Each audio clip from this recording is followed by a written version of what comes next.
యాకోబు 2:26. ప్రాణము లేనటువంటి శరీరం ఎలాగో మృతమో అలాగే క్రియలు లేని విశ్వాసము ఏమని మాట్లాడాడు? ఇప్పుడు మనం విశ్వాసులమనిగా సంఘంలో కూర్చున్నాం. ఈ విశ్వాసులు విశ్వాసమునకు తగినటువంటి క్రియ ఖచ్చితంగా చూపించాలి. ఏమిటా క్రియ అని చెప్తున్నాడు ఆయన? దేవుని వాక్యమును గురించి ప్రకటించటమును, దేవునికి సాక్షులుగా ఉండటమును. అది మరణకరమైన పరిస్థితి అయినప్పటికీ కూడా, అది శ్రమతో కూడుకున్న పరిస్థితి అయినప్పటికీ కూడా దేవుని కొరకు నిలబడగలిగేటువంటి వ్యక్తులుగా మనం ఉండాలి. క్రియలు లేనటువంటి విశ్వాసము కూడా. ఇప్పుడు మనం ఎలా ఉన్నామంటావు? విశ్వాసులమే. క్రియలు లేకపోతే విశ్వాసికి ఖచ్చితమైనటువంటి క్రియ ఉండాలి. ఏమిటా క్రియ తెలుసా? ఏమిటా పనో తెలుసా? విశ్వాసకు ఉండవలసిన పనులు: మొట్టమొదట నువ్వు దేవుని వాక్యము చేత నింపబడి నీ నోరు దేవుని వాక్యమును పలికేదై ఉండాలి. రెండవది, దేవుని నిమిత్తము నీవు నిత్యము సాక్షిగా నిలబడేటువంటి వ్యక్తిగా ఉండాలి.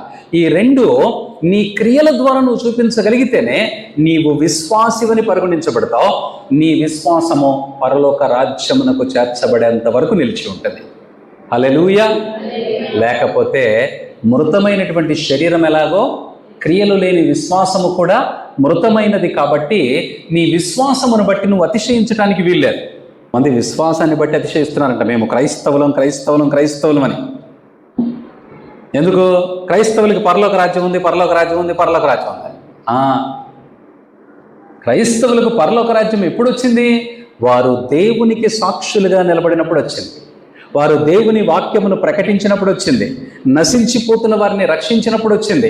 దేవుని కొరకు తమ ప్రాణమును ఏమాత్రము లెక్క చేయక విడిచిపెట్టడానికి ఎవరైతే సిద్ధపడ్డారో వారందరూ పరలోకంలో ఉన్నారని వాక్యం చెప్తాం. మనం అనుకునేటువంటి విశ్వాసము, వారు చూపినటువంటి విశ్వాసము చాలా వ్యత్యాసం ఉంది. నువ్వు ఈ మాత్రపు విశ్వాసానికే, మందిరానికి వెళ్ళిన దానికే నేను గొప్ప విశ్వాసం అనుకుంటున్నావు. మందిరానికి వెళ్ళటం అనేది నీకు ఒక ఎలిమెంటరీ లెవెల్ ఎడ్యుకేషన్ లాంటిది. ఆ తర్వాత నువ్వు చేయవలసినటువంటి కార్యాలు చాలా ఉన్నాయి. మనం ఇందులోనే సరిగా అటెండెన్స్ లేదు, ఇందులోనే సరిగా మార్కులు రావట్లేదు. మరి ఇంకా పెద్ద పరీక్షలు ఏమొస్తాయి? నీ విశ్వాసానికి పరీక్ష నీవు పరలోకములో ఉండగలవో లేదో అని నిర్ణయించేదై ఉన్నది. నువ్వేమో మరణం గురించి ఆలోచిస్తున్నావు. కాబట్టి నువ్వేం ఆలోచించాలి? నేను ఈ శరీరమును వదిలిపెట్టిన తర్వాత దేవునికి ఇష్టునిగా ఉండటానికి ఇప్పుడు నేను ఏమి చేస్తే దేవునికి నేను ఎల్లప్పుడూ ఇష్టుడునై ఉంటానో అది చేసేటువంటి ప్రయత్నం ఇప్పుడే చేయాలి. రోజులు గడిచిపోతూ ఉన్నాయి. మనమేమో దేవునికి ఇష్టలమో కాదో తెలియట్లేదు. మనం ఎలా ఉన్నామో అలాగే ఉన్నాం. ఎక్కడ వేసిన గొంగలు అక్కడే.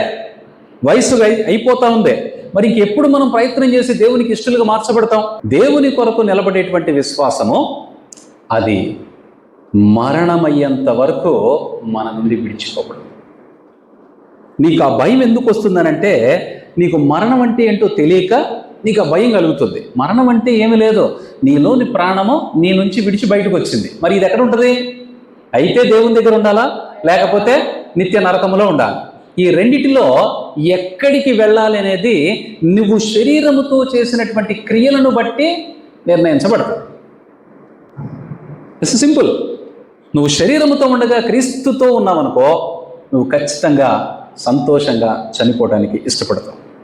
నువ్వు శరీరముతో ఉండగా క్రీస్తుతో లేవనుకో, నీకు మరణ భయము పెరిగిపో